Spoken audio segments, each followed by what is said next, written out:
Hello! I wanted to share with you my current frustration and hiccup and how I fix it.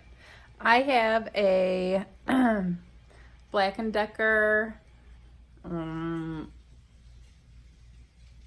oscillating sander. It's called something like a random orbit sander, I think is what it is. I love it. It's really great for fitting my hand and it's fantastic. My problem has been with it the last couple of months, the little like hook and groove right here on top that your sandpaper then attaches to, it doesn't want to like hook down and stay. It actually ends up spinning and then spins right off. And I have found that the cause is the edges peeling up just a little bit. Once they get so far, it doesn't seem that the hook and groove will hold on to it, and it just kind of lets that sandpaper go right off. Typically, once the sandpaper starts to come off, I just throw them away. But once I notice a couple of them coming off in a row, that's when I know this thing is up. I have glued it in the past, and all of my other glues seem to be holding. It's just kind of some random spots that I think I have left over.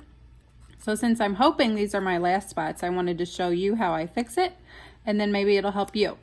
You can take these apart with the screws, and this whole section is actually a giant disc. It lifts out of there, and you can put a replacement disc on top. I am a do-it-yourselfer that tries to save as much money as possible. These sanders aren't very much at all. I want to say it was maybe $25. I feel like that's even on the high side. So I'm sure the disc shouldn't be that much, but I don't want to pay the money for it. So I'd rather just use my hot glue gun and we're going to get it fixed. So what I have done, I just kind of take my hot glue gun and glue inside these little glue areas, and it holds down. I've got two hands and I'm not really sure how I'm going to show you how I do this. So hold it with me just a second.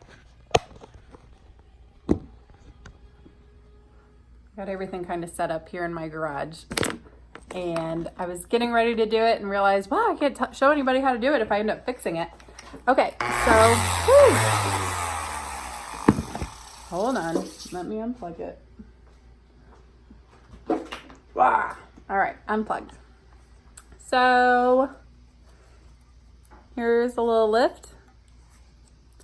I just take my hot glue. I've got these super thick hot glue guns. When I went to get my hot glue gun, all my little ones actually started cracking and coming apart. So I upgraded and got this multi-purpose hot glue gun that's also good for wood. So I just use that super awesome glue, the multi-surface. Put it in here, kind of squeeze it. You can see it bubbles a little bit, but once it cools, that slices right off with a razor blade. It's actually pretty awesome. So once I get the glue in there, I make sure I just kind of start squeezing it down. I try to push it down as much as I can, get the excess glue out as much as I can, but I want to make sure that it's still adhering. There's a tiny spot right here.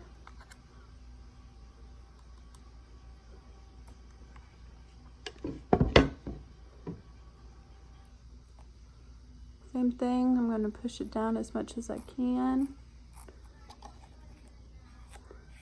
Check the edges. Oh, I got another spot over here. I stuck my finger right in that hot glue. It's actually a pretty big one. I have tried crazy glue in the past. The crazy glue actually did not work as well. I'm pretty sure that was a spot that had opened back up, and that's why I decided to give the hot glue a try.